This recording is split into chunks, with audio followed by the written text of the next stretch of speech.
come out today and talk about energies, and especially it's done energy or you have it energy, because I've been coaching a lot of humanitarians lately, and the common theme seems to be this is not working, it's not going to work, this is not how it's supposed to be, it's not going anywhere. This is the energy that we are acting and approaching everything from. And what then ends up happening is that the reality is reflecting back to us that exactly the same thing that we're doing in our daily lives. And I was even observing, like, I was doing an experiment with myself to see how many times a day my brain goes into the worry mode, into the it's not working mode, into the this is not how it's supposed to be mode. Like, how many times a day my brain does that. And today, when I was observing it, I was so amazed that it started that from, I think, in the morning until around mid, like lunchtime. And I was thinking how my brain is so like used to being in that energy, even though logically speaking I don't need to have that energy, but because it's so used to doing it, it just keeps doing it, right? And I've noticed now that coaching so many humanitarians transition is that the dominant energy many people have is that, oh my God, this is a crisis, everything is bad, and therefore things are not going to work out. And then that energy is constant or most of the time, and therefore whatever we are doing from that energy is essentially feeling very hard to do. And the more hard, like the more things that we do that feels hard and forceful, the more we tend to get frustrated. And then if things don't go work out, we get even more disappointed, and then that spiral keeps going downwards and downwards, right? So therefore I would like for you to really look at what is the common dominant energy, meaning feeling that you are having and experiencing, observing yourself, and then how to shift that to the energy that you would like to, and then act and approach things from that place. Otherwise it will get into the downward spiral, as I said, because the reason why we are so uh, feeling all of these emotions is we are allowing our external circumstances, whatever is happening around us, impact us so much that we are now on board with the external circumstances to how things won't work, how this will be this will be that.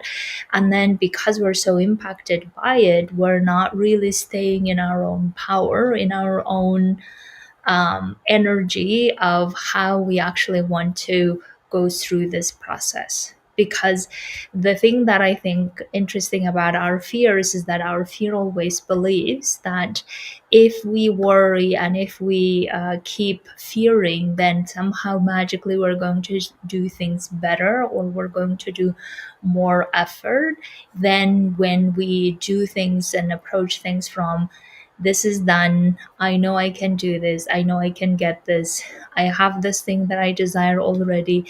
When we do that, then we just feel like, oh, if I had this I wouldn't have to do anything, or I wouldn't do any effort.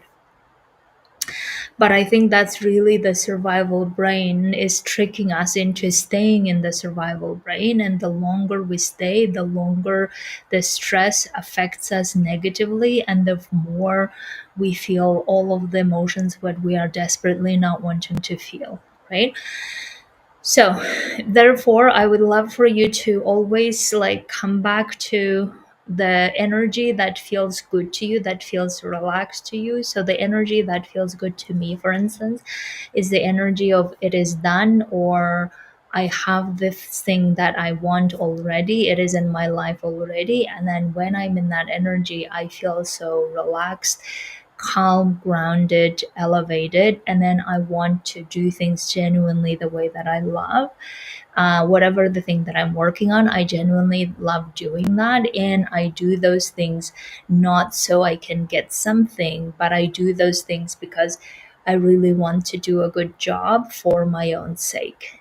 And when I do those things, then things tend to work out very good, rather than I'm doing this, I'm like grinding an effort and struggling so I can get this thing, and then I feel safe, kind of thing, right? Because I feel like a lot of us have done that so many times, and we're just feeling, I don't want to struggle anymore. I don't want to be doing things like in hard ways anymore, because I've done this in the past, right?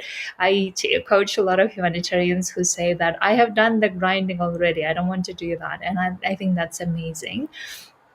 So therefore, think of it as, what if struggle was optional? What if fearing and worrying was optional? Meaning that, what if we are able to get out of that survival brain of ours and get into the energy of, what if the thing that I really want is done?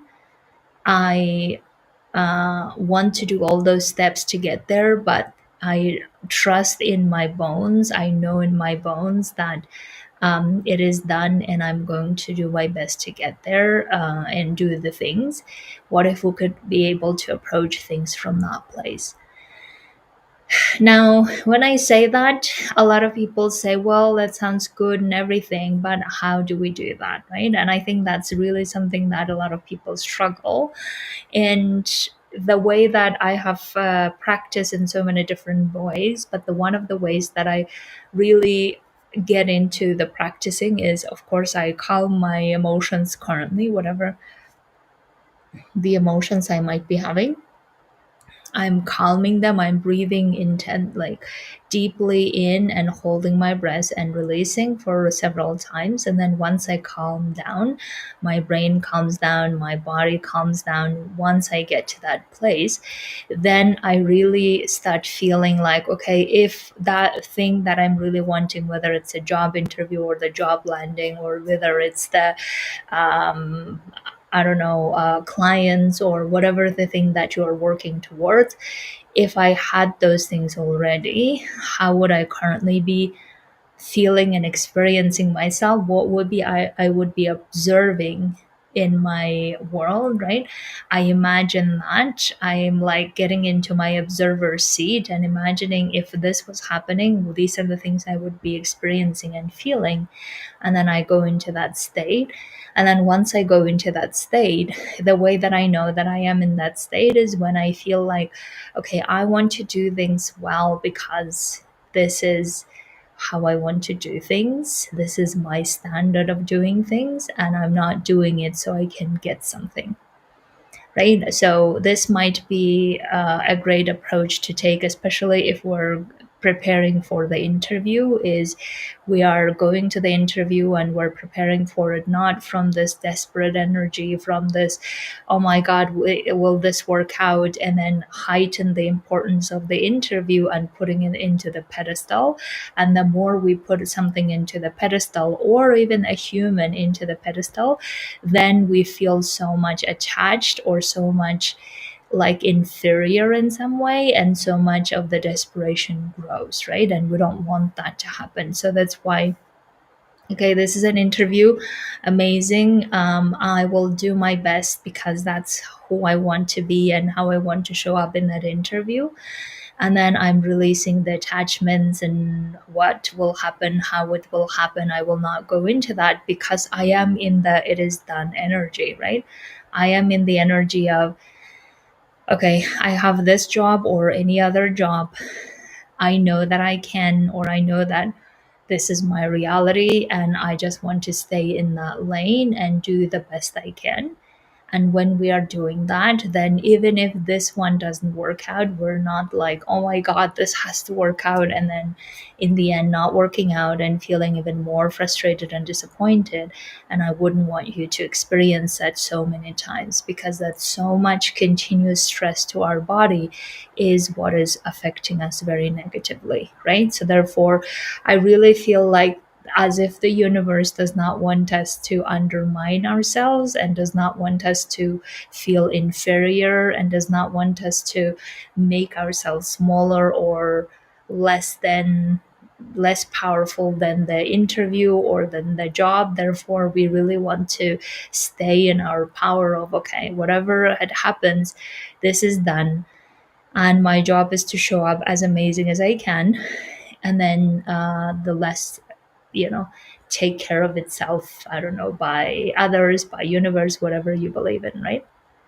So that's why I really wanted you to get to understand that you have that power to switch from one energy to another energy. And the way that you know yourself in which energy is by really observing what are the dominant emotions you are feeling.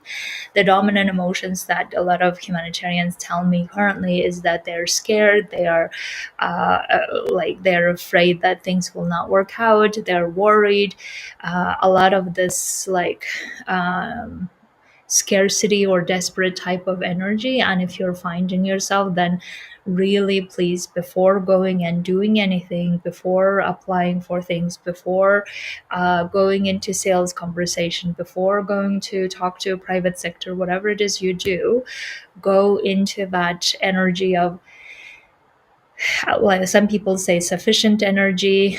I love to say it is done energy, the energy that we would have been if we already had that job, right? Like the analogy that I always think about it is, imagine if someone really asks you to apply for that job. They really said, oh, we would love to work with you, but of course we still need to do the job interview in the I don't know, in the formality that we always do, right? So therefore, you need to go through the job interview, but the job is yours, kind of thing. And when we go to through the job interview, how do we show up differently than if we went through the interview as, oh my God, they don't like me, they don't want me, they have someone else? How different those energetically those are, right? So that's why I would like for you to go through whichever the job interview, the sales conversation, whatever it is, from this place of, okay, no matter what happens, it is done. I have it. I have this job or the other one, but I really trust that I'm having it. Even if in the moment it feels so untrue, I think it's better to be in that energy or in that possibility than everything is bad and doom and gloom. So I would like for you to just check yourself that energy, right? Because I think energy is something that leaks out so much more than we can give credit to. And because we cannot really pinpoint, we cannot really, like, I don't know, describe with words oftentimes. Therefore, it might be challenging to pay attention to it. But I have been experimenting with myself lately, like I think now for more than 2 weeks, in terms of how energetically my state is and then how I perceive the external situations. If I'm energetically in the elevated and very calm mode, then I notice that nothing really impacts me, no matter what's happening, no matter like people are fighting, no matter the construction going on, whatever it is. But if I'm in this place of, oh my God, this is not working, that's not working, what am I going to do, da, da, da, da, da, then I'm impacted by everything that's going, as if like I become like a sponge that keeps taking other people's negative energies, right? And therefore, I feel like in the humanitarian space, maybe currently we're taking up a lot of this negative energy from the news, from other conversations, all of this. Then we just go into the next thing that we're doing with the assumption that this is not going to work, or with the assumption that why bother and all of this. And I really want to warn you not to do that to yourself, because then you are really sabotaging your own success. And I really don't want you to do that. And all of that because of constantly keep absorbing information or energy that then keeps impacting you. And I would like for you to like dump that impact out first, and then approach whatever doing you're doing from that clearer, calmer, grounded, confident, and it is done energy. Okay, my dears, I hope that I was able to explain to you how you have the power to switch energies and also be in the energy that you would like to. So you approach everything with that energy of you know what you're doing, you know why you're doing, you know how why you are great for this thing that you are applying for, and keep seeing the external feedback from the world of how that is true versus keep seeing the feedback from the world that how this is not working, that's not working, this is bad, that's bad, which I feel like a lot of people may get into that loop, and we really need to get out of that. And I'm even like experimenting with myself. Okay, I want the world tell me what is my energy currently is, and then the world keeps giving me feedback of what the world my energy is, and I'm like, oh, I see that my energy is very elevated and very like calm in my power. Then I feel good about it, and then when I see the world giving me the feedback differently, I'm like, ah, I see that my energy has changed, right? So that's why I'm always like balancing out and checking with the world to see the reflection. Okay, my dears, I hope that you will find it useful. Please go and switch to the energy of feeling powerful, feeling it is done, feeling confident. And if you need help with it, absolutely come coach with me. I'm giving out 1 month of free coaching, individual coaching for people who want to start my group coaching as well. So please consider that if you would like to. And in order to get that bonus, you need to do that by tomorrow. So if that is for you, I would love that. Okay, my dears.